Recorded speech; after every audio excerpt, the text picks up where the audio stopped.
Hello everyone, welcome to Commerce Positivity. This is Shivali here, and today we are going to discuss about barriers of effective communication. Video को start करने से पहले आप सभी को बहुत बहुत थैंक यू। आप मेरी वीडियोस को देखते हैं, पसंद कर रहे हैं। And the next thing is कि ये जो समय चल रहा है पैंडेमिक का और एग्ज़ाम पोस्टपोन हो रहे हैं, जो भी चीज़ें हो रही हैं जिसका बहुत ही जो साइड इफ़ेक्ट है आप लोगों पर भी आ रहा है डेफिनेटली। तो मैं आप सबसे यही कहना चाहूँगी कि इस फेज़ से हम सभी गुज़र रहे हैं। आप सभी को पॉजिटिव रहना है, अपने इम्यून सिस्टम को स्ट्रॉन्ग रखिए जिससे कि इस तरह की जो प्रॉब्लम आई है उससे आप फेस कर सको, है ना। और पढ़ाई का बिल्कुल मन नहीं कर रहा होगा, आई नो, लेकिन थोड़ी बहुत स्टडी करते रहिए, कंसिस्टेंसी बना कर रखिए। भले ही थोड़ी देर पढ़िए पर पढ़िए ज़रूर, और अपने टाइम को अच्छे कामों में लगाइए, लाइक गार्डनिंग कीजिए, म्यूज़िक सुनिए, योगा, मेडिटेशन, इन सभी चीज़ों को अपनी लाइफ में इंक्लूड कीजिए और इसके अच्छे रिज़ल्ट आपको मिलेंगे। इसके अलावा आपको किसी भी तरह की गाइडेंस चाहिए तो आप मेरे ईमेल पर मुझे मैसेज कर सकते हैं, जिसका मैंने लिंक अपने डिस्क्रिप्शन बॉक्स में दे दिया है और अबाउट सेक्शन में भी है। उसके अलावा आप जो भी वीडियोस देखते हैं उनका फ़ीडबैक ज़रूर दिया कीजिए, उसके बारे में कमेंट किया कीजिए जिससे मुझे पता चले कि आपको वीडियो कैसा लगा और उसमें क्या इम्प्रूवमेंट करने की ज़रूरत है।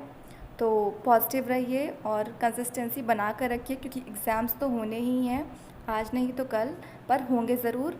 तो आपको जो टाइम मिला है आप उसको प्रोडक्टिव चीज़ों में यूज़ कीजिए और रिवीजन को और स्ट्रॉन्ग कर लीजिए जिससे आपका एग्ज़ाम और अच्छा हो, ठीक है। तो पढ़ाई अपनी कंटिन्यू रखिए और बिल्कुल भी अपना ध्यान मत भटकाइए इधर निगेटिव चीज़ों पर, वो सब सिर्फ आपका ध्यान भटकाने के लिए हैं।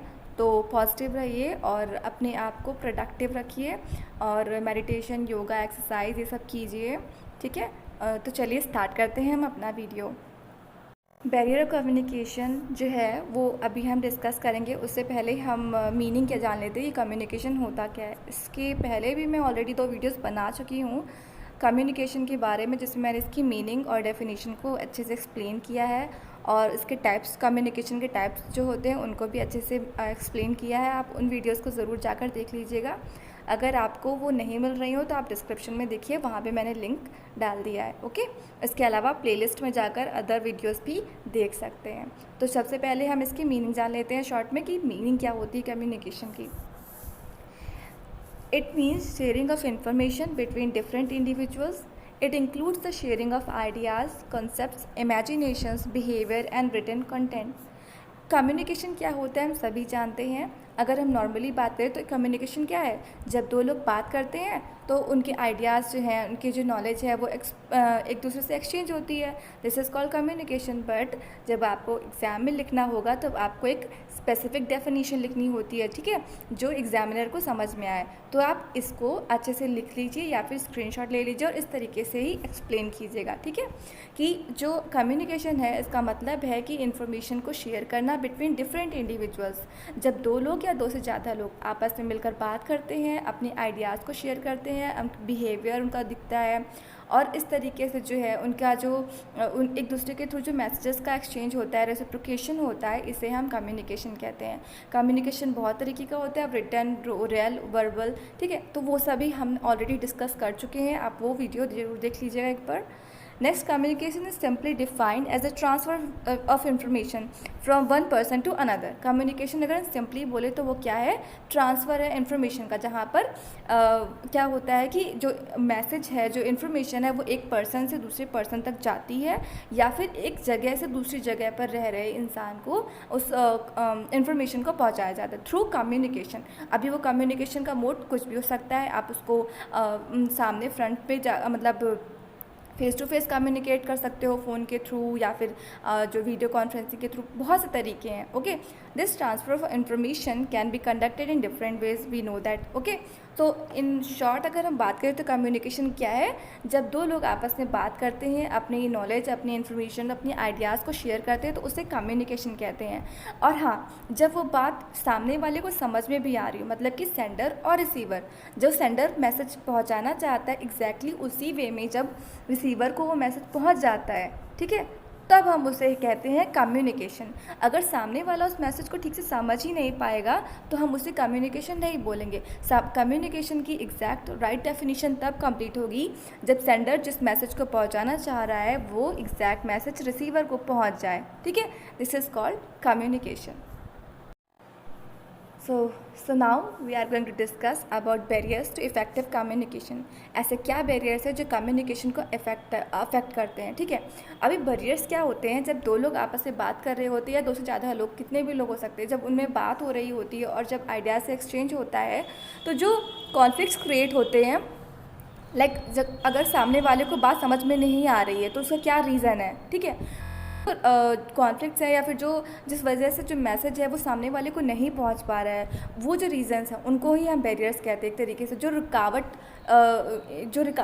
पैदा करते हैं, ओके, उसे हम कहते हैं बैरियर टू इफ़ेक्टिव कम्युनिकेशन। जिसमें अभी हम बात करेंगे क्या क्या बैरियर्स होते हैं जो कम्युनिकेशन को अफेक्ट करते हैं। ओके, देखिए मैंने यहाँ पर कुछ ही बैरियर्स को एक्सप्लेन किया है। इसके अलावा बहुत से टाइप्स ऑफ बैरियर्स होते हैं जो मतलब जानना आपके लिए ज़रूरी है। लाइक लिंग्विस्टिक बैरियर है, इमोशनल बैरियर है, एटीट्यूड बैरियर है, परसेप्शन है, टेक्नोलॉजिकल, फिजियोलॉजिकल, इस तरीके के बैरियर्स होते हैं। बट जो इम्पॉर्टेंट है और जिनके बारे में आपको जानना ज़रूरी है उतना मैं आपको समझा दे रही हूँ इन शॉर्ट में। ठीक है, क्योंकि वीडियो बहुत ज़्यादा लंबा हो जाएगा, फिर आप देखोगे नहीं, बोर हो जाओगे। तो शॉर्ट में आप बैरियर्स क्या होते हैं वो जान लो। सबसे पहले हम बात करेंगे लिंग्विस्टिक बैरियर की। Linguistic barrier, the linguistic barrier is one of the main barrier that limit effective communication. Language is the most commonly employed tool of communication. The fact that each major region has its own language is one of the barriers to effective communication। देखिए, हमारे अलग अलग cultures होते हैं, reason होते हैं, और अगर हम एक यूनिवर्सिटी में जाते हैं तो वहाँ पर हम बहुत ही अलग अलग टाइप के कल्चर के लोगों से मिलते हैं, जहाँ पे उनकी लैंग्वेज अलग होती है। हमारी हिंदी है कि कोई इंग्लिश में बात करता है, ठीक है, कोई तमिल में बात करता है, कोई दूसरी लैंग्वेज में बात करता है, तो सबकी अपनी अपनी लैंग्वेज होती है। अगर हम सामने वाले को अपनी लैंग्वेज में बोलेंगे और लाइक वो इंग्लिश बोलता है, उसको हिंदी समझ में नहीं आती, तो सिंपल सी बात है, हम उसे जो भी बात करेंगे वो हमें तो समझ में आ रही, बट सामने वाला उस बात को नहीं समझ पाएगा। तो बहुत ज़रूरी है सबसे पहले हम ये जान लें कि जो रिसीवर है, जिससे हम बात करने जा रहे हैं, जिससे हम अपना इन्फॉर्मेशन, अपना आइडिया शेयर करने जा रहे हैं, वो क्या उस बात को समझने में कैपेबल है, उसे वो लैंग्वेज समझ में आ रही है। अगर वो उस लैंग्वेज को समझता ही नहीं, जानता ही नहीं है, तो क्या वो कंप्लीट होगी या कम्युनिकेशन? बिल्कुल नहीं, है ना। तो लैंग्वेज जो है वो बहुत ही मेन रोल मतलब इंक्लूड करती है अपना यहाँ पर कम्युनिकेशन में। जब दो लोग जो है सेंडर और रिसीवर, जब वो दोनों एक ही लैंग्वेज में बात करेंगे तभी वो अच्छे से समझ पाएंगे एक दूसरे की फीलिंग्स को, इमोशंस को, और जो भी उनका मैसेज है उसको। ठीक है, तो लैंग्वेज जो है बहुत ही मेन होती है अगर आप कम्युनिकेशन कर रहे हो। अब अगर किसी ऑर्गेनाइजेशन में हो, वहाँ पर भी बहुत से लोग काम वर्क कर रहे हो, ठीक है, तो वहाँ पर भी अलग अलग कल्चर से लोग आए होते हैं जहाँ पर उनकी लैंग्वेज डिफरेंट होती है। ठीक है, तो सबसे पहले तो उनकी लैंग्वेज को समझना ज़रूरी है कि वो किस लैंग्वेज को बेहतर समझ पाते हैं, इंग्लिश है या हिंदी है, उसी लैंग्वेज में उनसे बात की जाए। अगर वो उस लैंग्वेज में बात नहीं करेंगे तो सिंपल सी बात है कि वो मैसेज जो है उन तक पहुँच ही नहीं पाएगा और वो समझ ही नहीं पाएंगे कि सामने वाले ने आखिर बोला क्या है। ठीक है, तो सामने वाले आपके मैसेज को समझ रहे हैं, आपकी बात क्या आप कहना चाह रहे हो उसको समझ रहे हैं, ये जानना बहुत ज़रूरी है एक सेंडर के लिए। तभी वो मैसेज अपना जो है इफेक्टिव वे में सामने वाले को, रिसीवर को पहुंचा सकता है। तो फर्स्ट है लिंग्विस्टिक बैरियर। सेकेंड है साइकोलॉजिकल बैरियर। साइकोलॉजिकल बैरियर क्या कहते हैं? There are mental and psychological issues that may be barriers to effective communication. Some people have stage fear, speech disorders, phobia, depression, etc. All of these conditions are very difficult to manage sometimes and will most certainly limit the ease of communication। देखिए, psychological barrier में क्या होता है कि जो mental psychological issues हैं वो create करते हैं बैरियर को इफ़ेक्टिव कम्युनिकेशन में। जैसे कुछ लोग होते हैं, उनको जो है स्टेज फियर होता है, ठीक है, बहुत सारे लोगों के बीच में बात करने में उन्हें शाय फील करते हैं या फिर वो अपनी बात अच्छे से नहीं रख पाते हैं। ठीक है, डिप्रेशन का जो इशू होता है, इस तरीके की जो साइकोलॉजिकल बैरियर्स होते हैं वो कम्युनिकेशन को अफेक्ट करते हैं, उन्हें उसे कंप्लीट होने में जो है एक तरीके से रुकावट डालते हैं। ठीक है, जैसे मान लीजिए आपकी क्लास में प्रेजेंटेशन होता है, वाइवा होता है, ठीक है, तो सामने आप गए और आपको बहुत सारे टीचर्स और मतलब स्टूडेंट्स के सामने बोलने में डर लग रहा है, तो आप जो बोलना चाह रहे हो, आप जो प्रेजेंट करना चाह रहे हो, उसे ठीक से बोल ही नहीं पाओगे, तो क्या टीचर समझ ही नहीं पाएगा, स्टूडेंट्स तो सामने बैठे उन्हें भी कुछ समझ में नहीं आएगा, तो क्या आपको स्टेज फियर है, स्पीच डिसऑर्डर है, तो इस वजह से आप वहाँ पर फंबल करोगे, या फिर जो है आप अपनी जो प्रेजेंटेशन आपको जो जिस टॉपिक पर बोलने को दिया गया आप उससे अच्छे से एक्सप्लेन नहीं कर पाओगे, ठीक है। तो इस तरीके के जो फियर हैं और डिसऑर्डर जो होते हैं, इस वजह से जो है साइकोलॉजिकल बैरियर क्रिएट होता है और जो कम्युनिकेशन को अफेक्ट करता है, ठीक है। ये जो कम्युनिकेशन बैरियर्स हैं, ये आप लर्न करके या फिर धीरे धीरे इन्हें कैसे ख़त्म किया जाए, इसे कैसे बैरियर्स को दूर किया जाए, उसके भी ऑप्शंस हैं, ठीक है, तो उसे भी सीखा जा सकता है।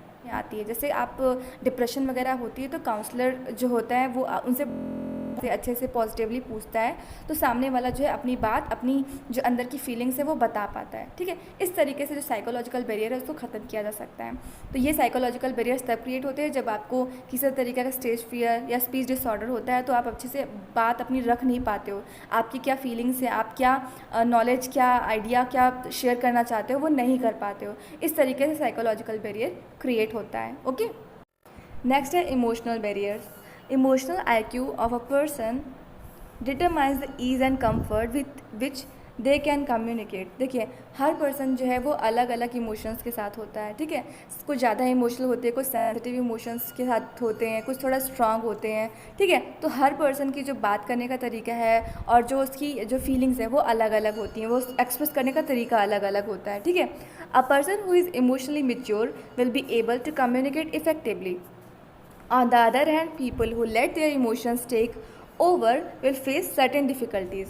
ठीक है, तो जो इमोशनली स्ट्रांग होते हैं, जो अपनी बात को वो है इफ़ेक्टिवली कह पाते हैं, ठीक है, इफ़ेक्टिवली कम्युनिकेट कर पाते हैं, जो भी उनके मन की बातें हैं, जो उनकी आइडियाज़ है वो अच्छे से एक्सप्रेस कर पाते हैं। उधर साइड हम अगर बात करें, जो इमोशनली पर्सन होते हैं, जो थोड़ा सेंसिटिव टाइप के होते हैं, वो अपनी बात उतनी अच्छे से ओपनली नहीं कह पाते, उन्हें वो कम्युनिकेशन करने में थोड़ा डिफ़िकल्टी फील होती है। तो इसीलिए आपको इमोशनली जो है वो पर्सन को समझना चाहिए कि वो पर्सन जो है, जो रिसीवर है, उसको किस तरीके की इमोशंस के साथ वो है, तभी आप उसके साथ अच्छे से कम्युनिकेट कर पाएंगे। A perfect mixture of emotions and facts is necessary for effective communication. Emotions like anger, frustration, humor can blur the decision-making capacities of a person and thus limit the effectiveness of their communication. अगर कोई person जो है, जो वो बहुत ही frustrated है, उसमें anger है, तो वो क्या है ना, कोई भी डिसीज़न सही से लाइफ में नहीं ले सकता, ये सभी हम जानते हैं, ठीक है। तो अगर आप एक बेहतर कम्युनिकेटर बनना चाहते हैं, अपनी बात अच्छे से सामने वाले को बताना चाहते हैं, या फिर आप अपनी लाइफ में कोई भी डिसीज़न लेना चाहते हैं, तो उसके लिए आपको इमोशनली स्ट्रांग होना होगा और हर डिसीज़न को लेने से पहले बहुत ही काम होकर पॉजिटिवली सोचना होगा, तभी आप अपनी लाइफ के डिसीजंस को सही तरीके से ले सकते हो और अच्छे से अपनी बात सामने वाले को एक्सप्रेस कर सकते हो, ठीक है। तो इमोशनल बैरियर कब क्रिएट होता है, जब आप एंगर में होते हो, फ्रस्ट्रेशन में होते हो, तो आप जो बोल रहे होते हो आपको नहीं पता होता है आप सामने वाले से क्या बोल रहे हो, आप गुस्से में आके कुछ भी बोल देते हो, तो क्या होता है कि सामने वाला जो है आपकी बात समझ ही नहीं पाता है कि आप क्या कहना चाह रहे हो, क्योंकि आप जो बोलना चाह रहे हो, जो आपके अंदर जो मेन मैसेज है वो आप समझा ही नहीं पा रहे हो, क्योंकि आप गुस्से में, आपको आइडिया ही नहीं है कि आप क्या बात कर रहे हो, ठीक है। तो इस तरीके से इमोशनल बैरियर जो है वो कम्युनिकेशन को अफेक्ट करता है। नेक्स्ट हम बात करेंगे फिजिकल बैरियर की, जो कम्युनिकेशन में होता है। They are the most obvious barriers to effective communication. These barriers are mostly easily removable in principle at least. They include barriers like noise, closed doors, faulty equipment used for communication, etc.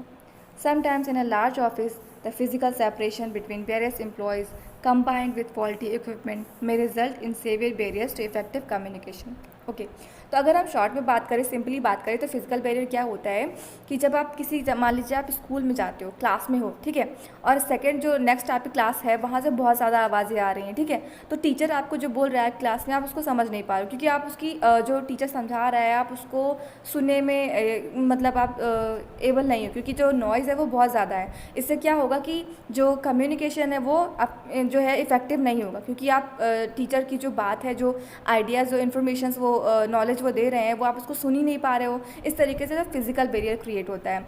या फिर मान लीजिए कि जो सामने वाला person है वो कहीं दूर बैठा हुआ है, ठीक है, और आप जो है उससे काफ़ी डिस्टेंस पे बैठे हो, तो अगर वो कुछ बोलेगा तो आप उसको समझ नहीं पाओगे, उसको सुन नहीं पाओगे।